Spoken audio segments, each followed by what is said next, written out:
Heyo at Hematu. Yeah. Yeah. Oh. Sorry about that.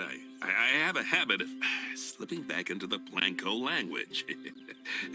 It's good to finally meet you in person.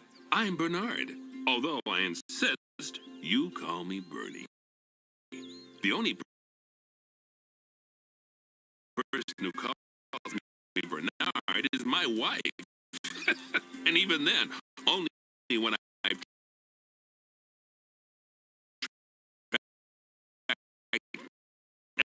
elephant dung into the carpets.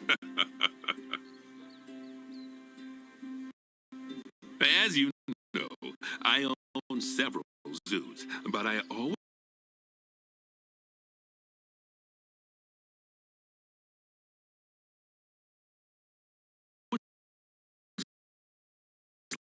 like to show people the ropes here at my home.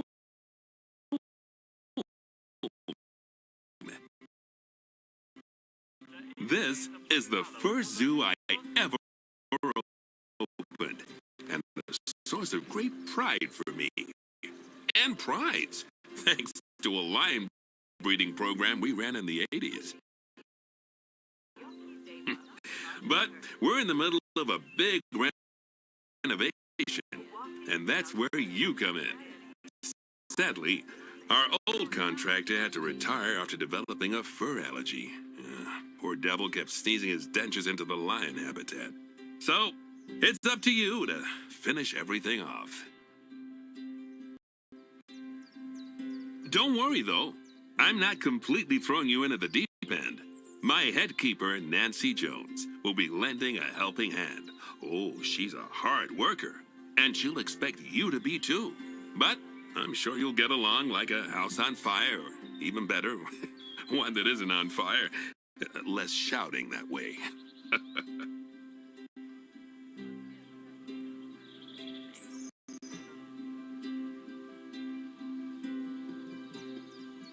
Hello there. From that rosy, fresh face of yours, I'm guessing you're Bernie's new hire. Good. Now, I hope you're ready to ditch your diploma because we're about to get really hands-on. But before we begin the real work, how about we familiarize you with the zoo by learning how to fly around it and visiting some of our beautiful animals? We'll start by popping over and having a look-see at the grizzly bears in their habitat.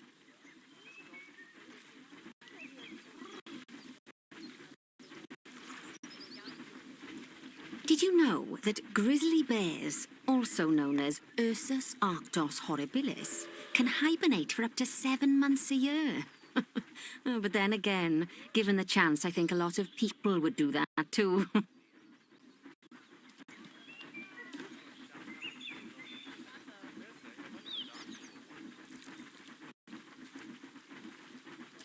Select one of the bears and you'll bring up its information panel.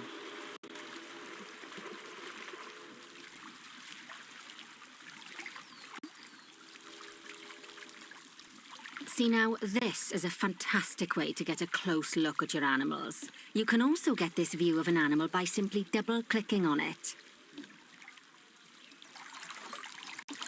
Okay, when you're ready, let's pop over to the other side of the zoo and take a look at the lions.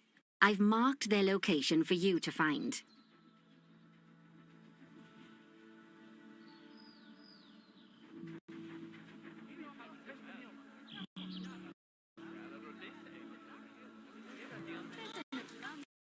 Panthera leo leo, or the West African lion to you and me. Lions are the most, and there can be as many as 40 lions in a pride. Although prides of that size are pretty rare. As Bernie would say, those lions are awesome, which is precisely why I handle the training instead these days. Anyway, how about we get started on those objectives? Come on, let's head over to an empty habitat and see what needs doing there.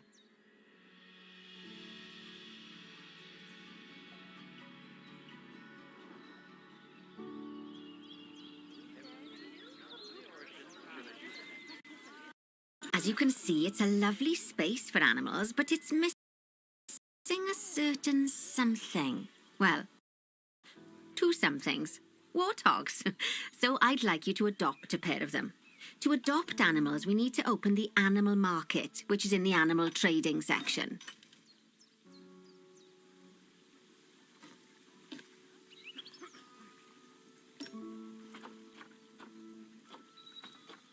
There we are, a pair of perfectly splendid warthogs for our zoo. Just click on them and select Adopt from the side menu. Normally the animal exchange would be full of animals, but I've emptied out the market while you learn how it works. The last thing I need is you accidentally ordering a dozen elephants.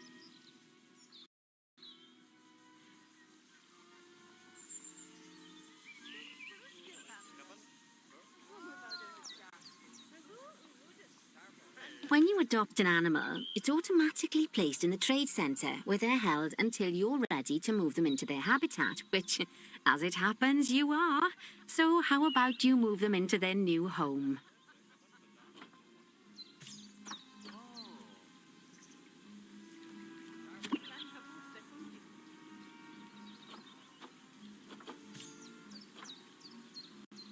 When you ask for an animal to be moved into a habitat, your caretakers will go to the trade centre, collect your animal and deliver them to your selected habitat.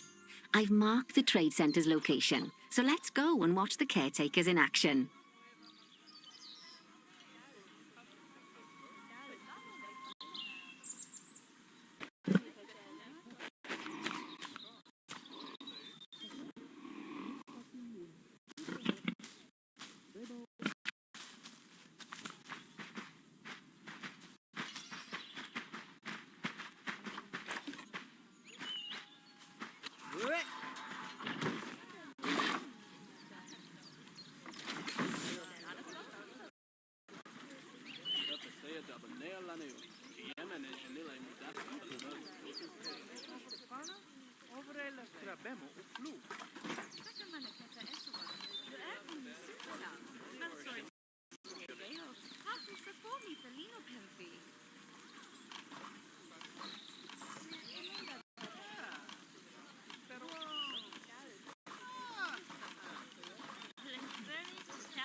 Well, as you can see, those caretakers don't hang about. They'll move those animals to their destination as fast as possible. Of course, normally we'd have to place the animals into quarantine before moving them into a habitat, but I am assured by a person of good standing that these warthogs are in the very rudest of health. Right, let's get the warthog's habitat finished up so we can keep them nice and happy. You see, each animal in the zoo has an overall welfare statistic, basically how happy they are, And that overall welfare statistic is itself comprised of 4 different areas: nutrition, social health, habitat, and enrichment. Luckily, if you select an animal, you'll bring up their animal welfare information panel, which we saw earlier, where you can see how they're doing. That way, you'll know exactly what areas need to be addressed. Don't worry if that's a lot to remember. You can always check the Zoopedia for more information.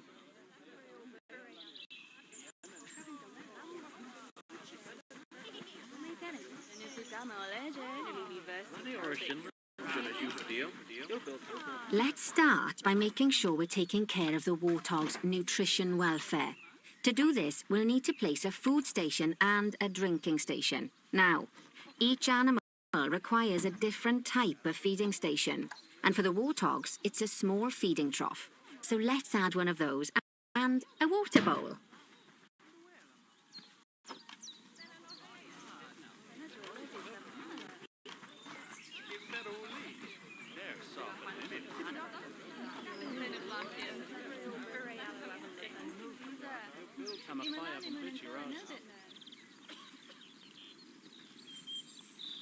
Animals also require stimulation to keep them happy. Let's add a lovely mud bath for the warthogs to roll around in. That bath will count towards their enrichment welfare, specifically their toy enrichment welfare.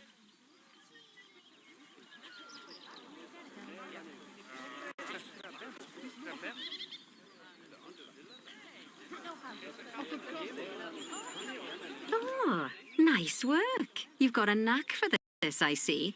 Now, our contractor had to leave in a hurry, so this place is in a fair old state. Unfinished thingamajigs and what's-its all over the shop. But the first thing we need to finish is the ostrich habitat. It's over near the hippos.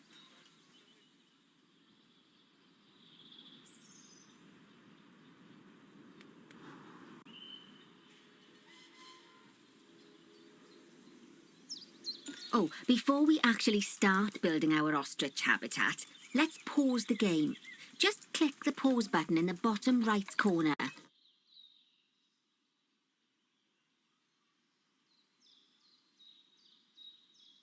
Ah, that's more like it. A quick break.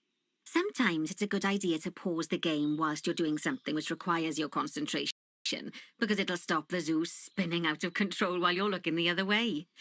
Let's keep the game paused while we get this ostrich habitat built.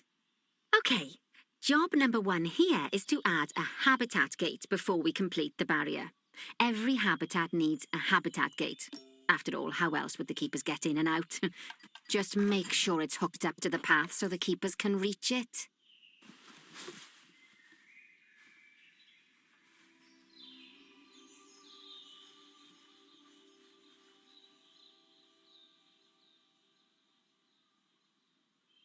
Right, let's complete the perimeter barrier so we can adopt us some ostriches. I've marked out an area for you to use, so I'd like you to finish off the perimeter using the brick barrier.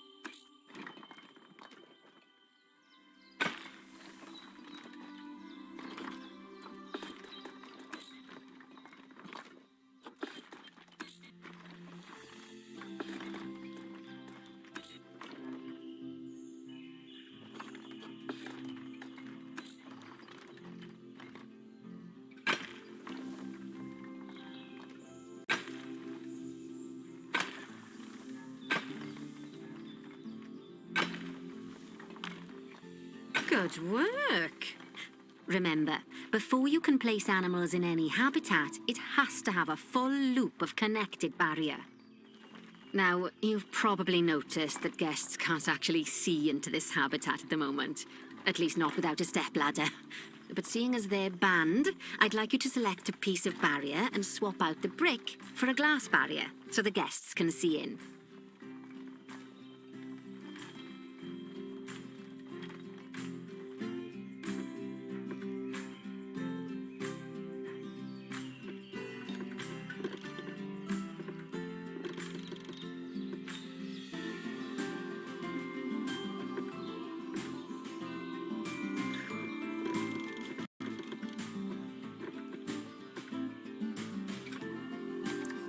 There we go.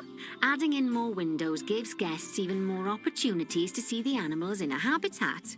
It's always best to make sure the guests can get a good view into a habitat from the path they're walking on, because it makes them happy, and because this would be a pretty terrible zoo if they couldn't. The last thing we need to do is to add a donation box. You see, when guests enjoy the view of an animal, they'll make a donation. Just make sure you put them in easy-to-reach places, like near a viewing point. Donation boxes are one of the main sources of income for the zoo, so make sure you remember them.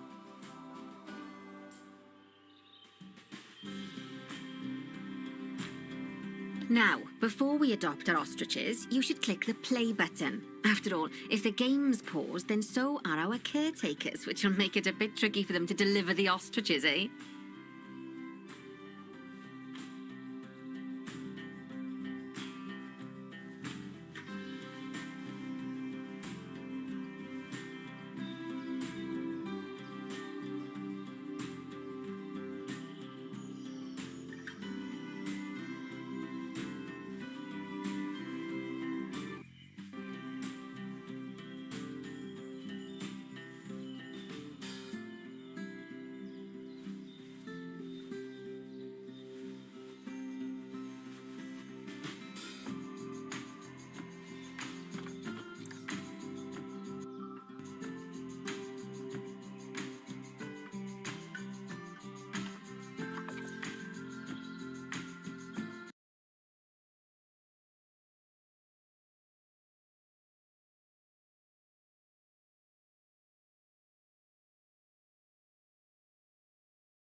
By the way, as well as pausing the game, you can speed the game up by clicking on the fast forward button. It'll run everything at 2 times and 5 times faster. It can be useful, especially if you're waiting for money to accumulate or for animals to be delivered to your habitat. Personally, I use it when I'm waiting for a brew to finish. All right, you've finished the habitat, so it's high time we adopted those ostriches, don't you think? Let's get 4 of them in here.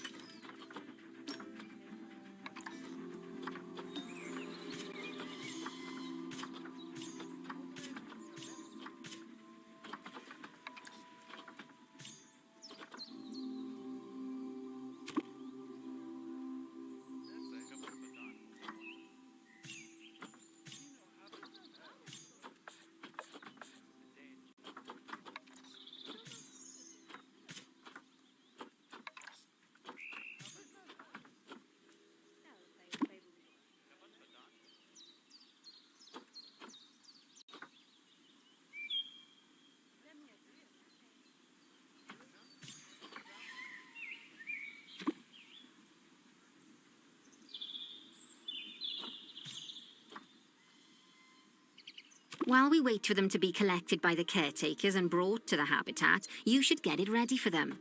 Add a suitable feeding station, water station, and an appropriate food enrichment item. It's often best to place things like enrichments and feeding stations near to the habitat perimeter, so guests can get a really good view of the animals.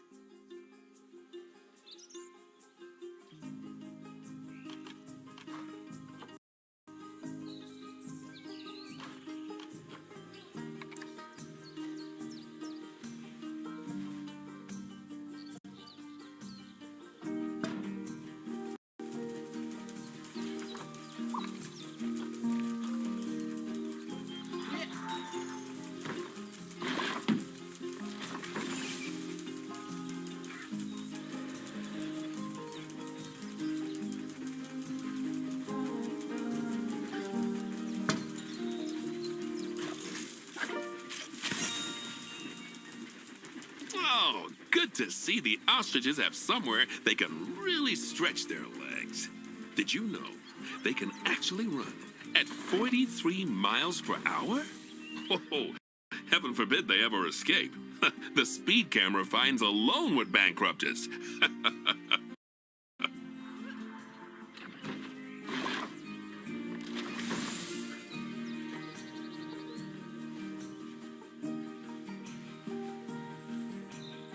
Well, Bernie certainly seems impressed.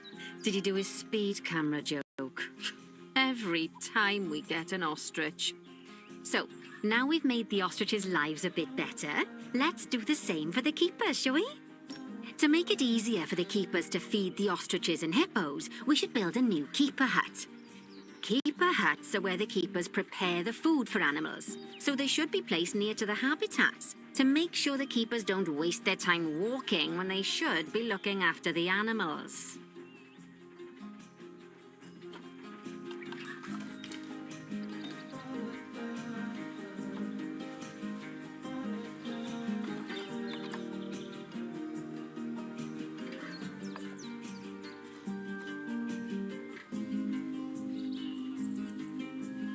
You'll need to rotate the keeper hut to get it to connect up to the path.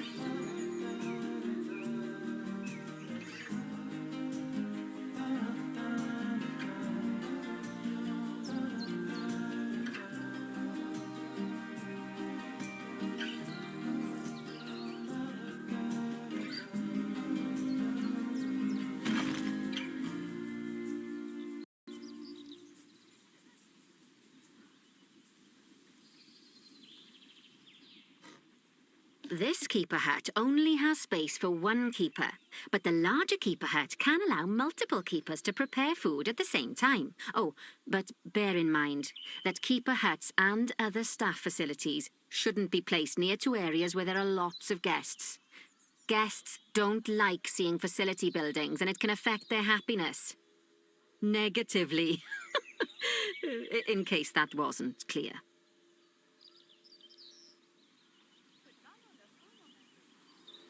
Something that all facilities, shops, and a whole host of other objects need is power. And that obviously includes your newly built keeper hut.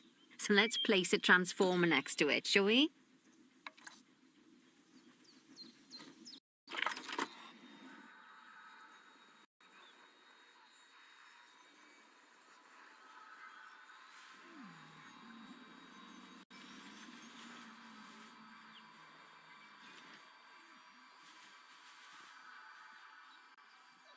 Now, the reason everything has gone blue is because you're using the power heat map. This map allows you to see what is and what isn't powered in your zoo. So, once you've placed your transformer, you can click in the bottom left to turn the heat map off.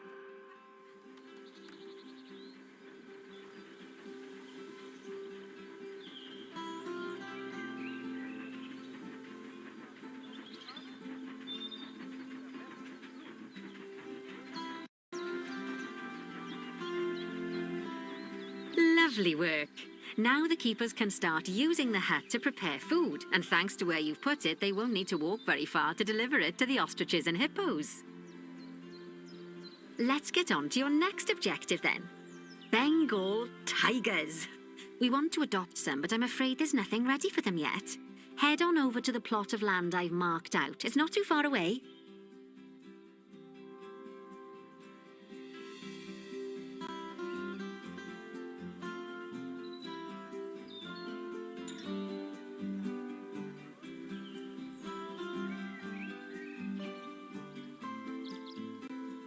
Righty, your next job is to build a habitat from scratch. And concrete and glass, I expect. So go ahead and build it. Just make sure that the habitat includes that big hole we've dug. Oh, and don't forget to add a habitat gate to the barrier.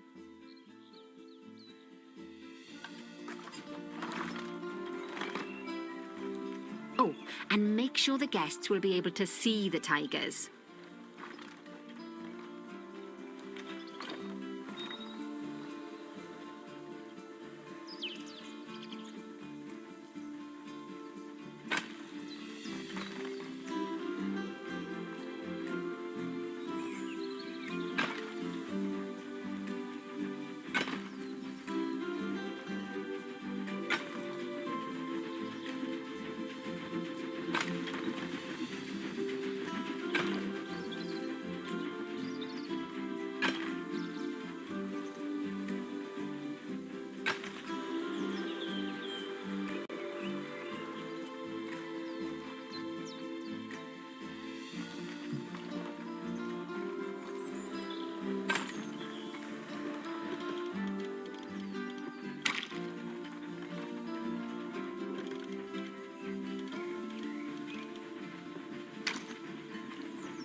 Now that the habitat is in place, don't forget to put down a donation box near to your viewing areas. We need every dollar we can get. Especially as these tigers aren't exactly eating instant noodles for lunch.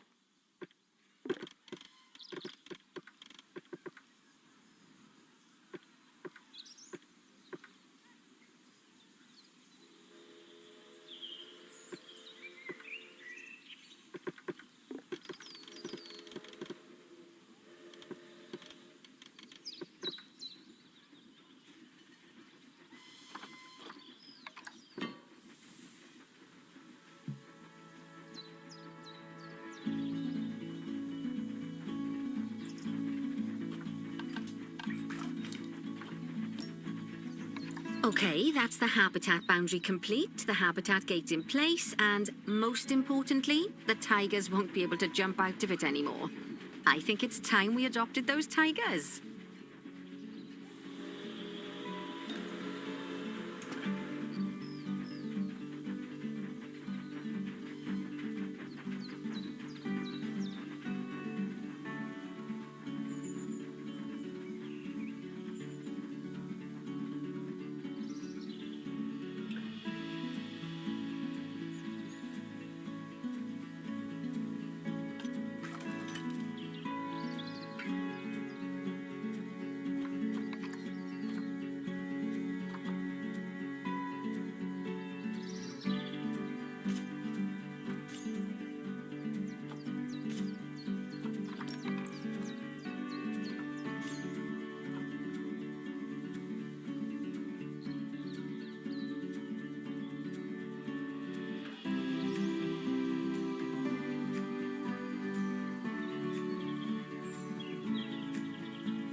Whilst our trusty caretakers collect and deliver the tigers, let's take a look at preparing the habitat for their arrival. We'll start with the basics. Add a suitable feeding station for them.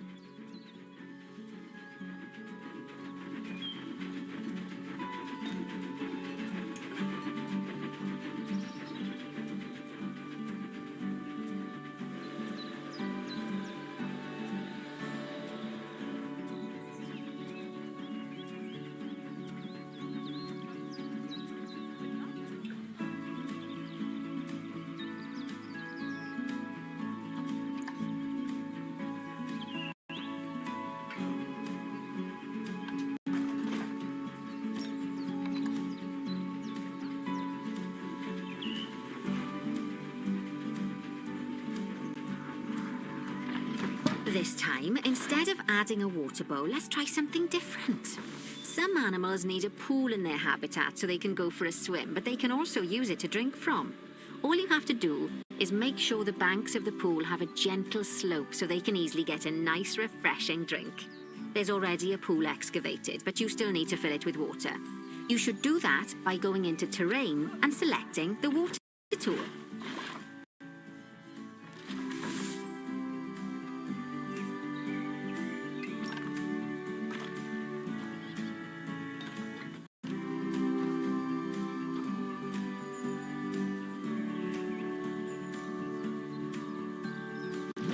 Yes, that'll do nicely. Of course, just like the warthogs and ostriches, these tigers will also need some enrichment. Why don't you add some suitable toy and food enrichment items into their habitat?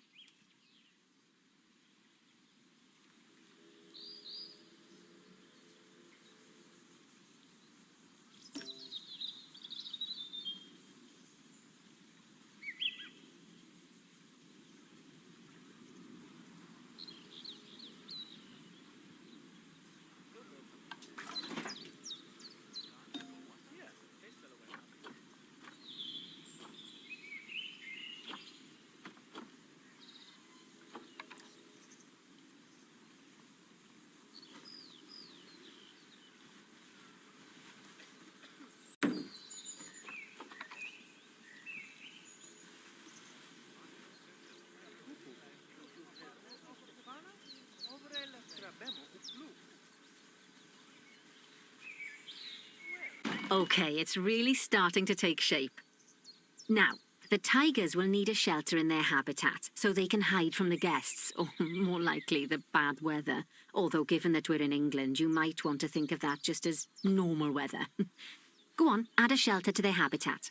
You can either build one from various suitable bits and bobs, or if you like, just pop down the blueprint that I've already built for you.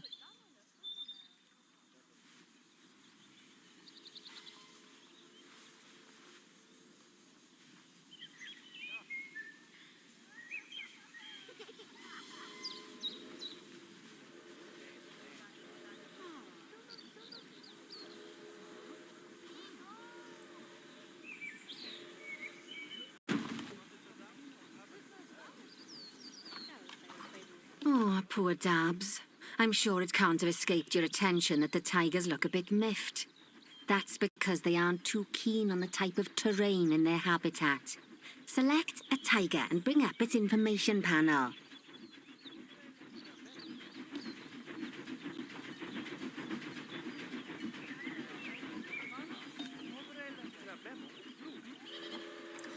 Rightio, click on the Terrain tab. That way you can view the terrain information and see how they feel about the different types of terrain. That'll tell you what the tigers need more of or less of in this habitat.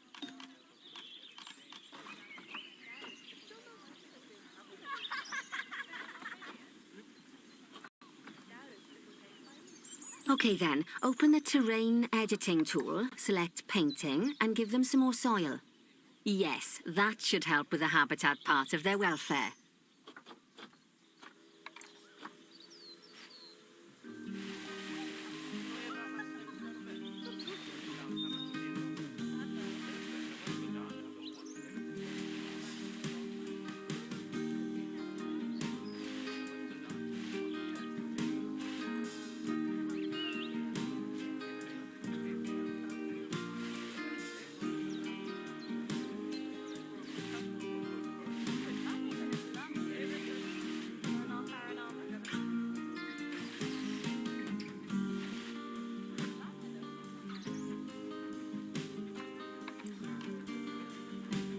Right then, all animals need plants and trees from their own biome or continent. You know, deserts, savannas, or Asia, Europe, that sort of thing. It looks like these tigers need a few more plants in their habitat. To get a perfect fit, use plants from the rainforest and temperate biomes that are native to Asia. Although if you have to, you can get away with using just one or the other. The tigers will also want a certain amount of their habitat to be covered by those plants. To find out which plants to use and how many, select a tiger and go to the Environment tab.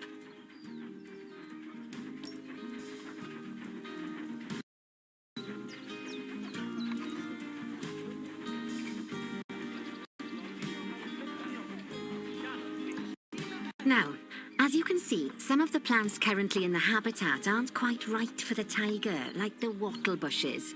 You can remove them if you want. You can find all of the plants you need in the nature section, and you can use the filters to only show the types of plants you want to see. In this case, that's plants from the rainforest or temperate biomes.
They say the good fences make good neighbors. I guess that's doubly true when one of the neighbors is a Bengal tiger. Still, those tigers look so happy that I doubt they'd leave, even if you did poke a hole in their fence. Oh, but for heaven's sake, don't test that theory.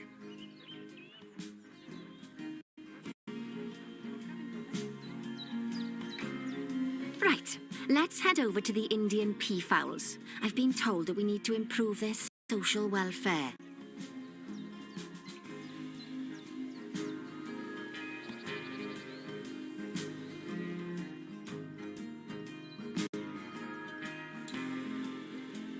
Now then, just find one of the peafowls and select them to open their information panel. Then we can have a good gander at how they're doing. Although technically, I suppose gandering would just be for geese.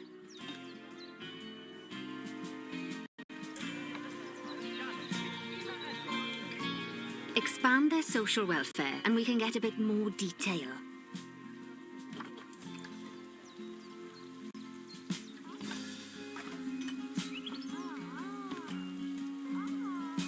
Now, they've clearly got plenty of space and they're not stressed, but it looks like their social group isn't quite right. So let's find out more. Click on the social tab at the top of their information panel to see what's wrong.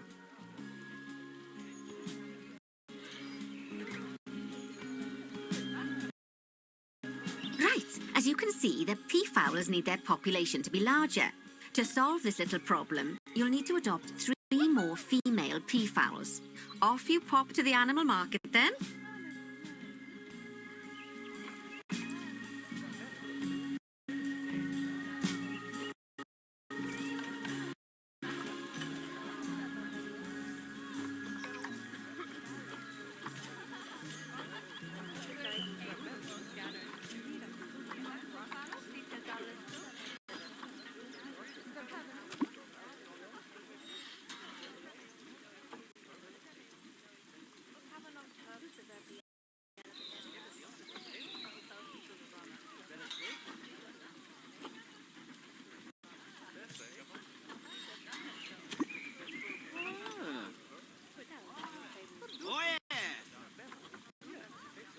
Good work on those peafowls. I expect they'll be delivered soon. But sadly, it sounds like our snow leopard is a bit grumpy. Let's head over there and see what's wrong with her.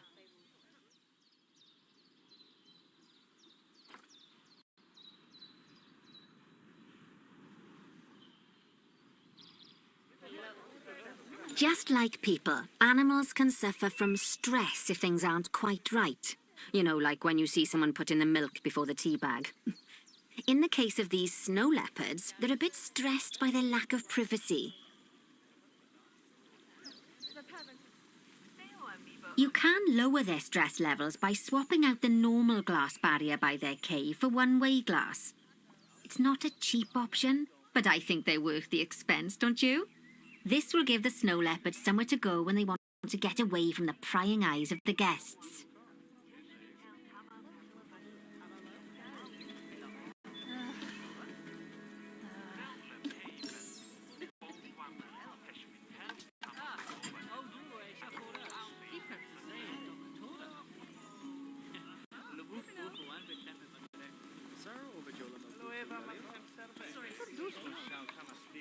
Of course, when an animal isn't in its natural biome, it's probably going to be too hot or too cold.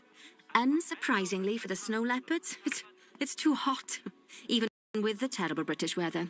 You should help cool it down by adding some coolers to their habitat. But let's start by opening up the temperature heat map and having a look-see at the temperature in the leopard's habitat.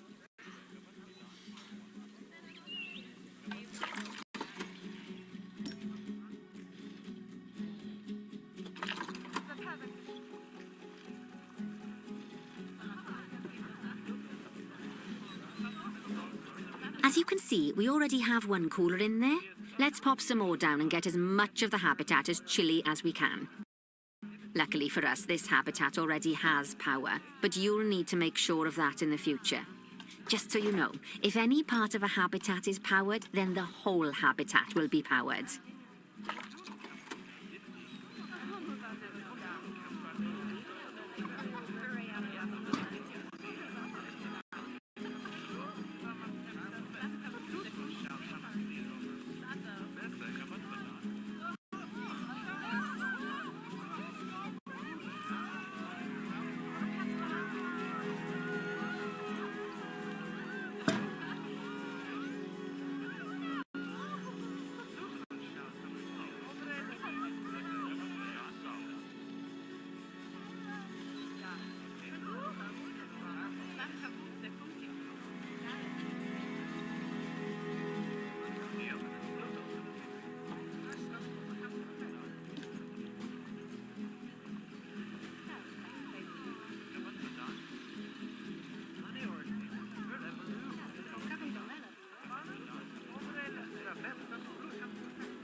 You can find heat maps for all sorts of helpful things, so do be sure to explore them and make good use of them.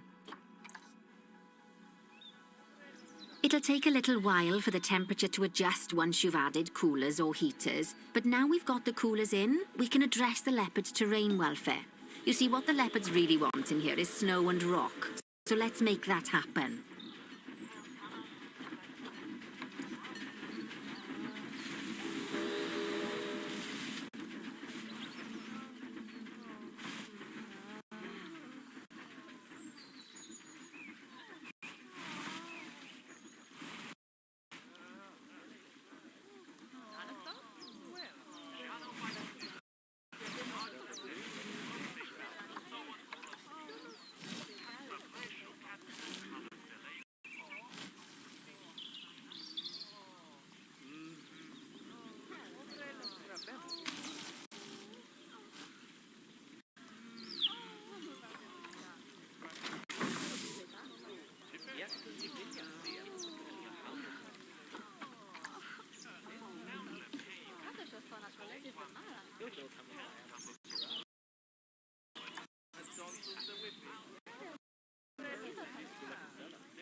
Now then, all of that should give you a pretty good understanding of how to make animals happy. So I'd like you to go and check on all the other animals in the zoo and fix up any issues with their habitats. That'll increase the average welfare of the animals across the whole zoo. And that average welfare is a very important statistic. Now, to quickly see how all your animals are doing in the zoo, you should go into Zoo Management and then into the Animals section.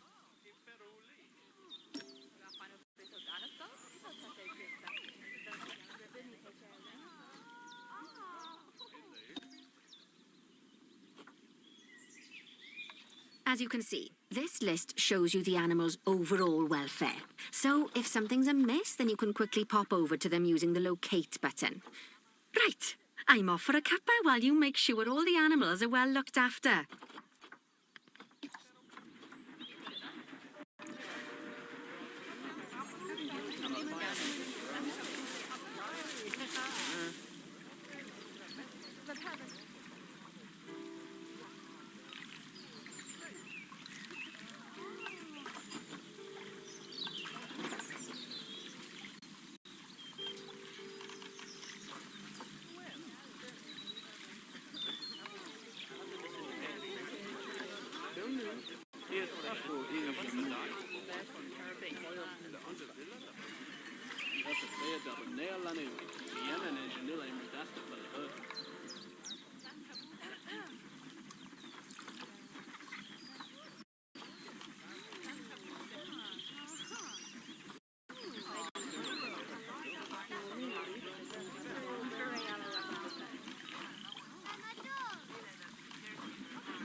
Not bad.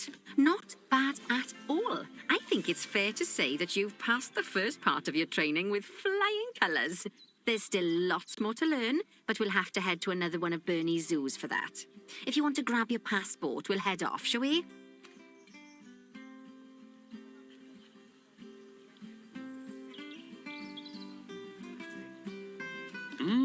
Sounds like you've got the whole zoo purring away nicely.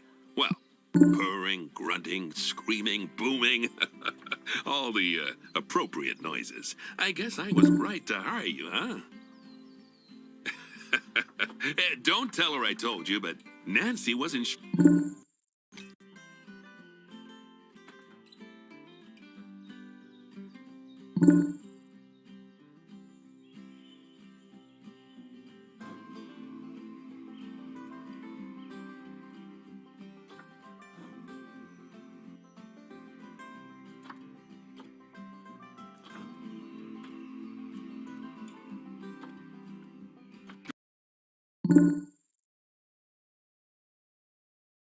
you'd even last the morning.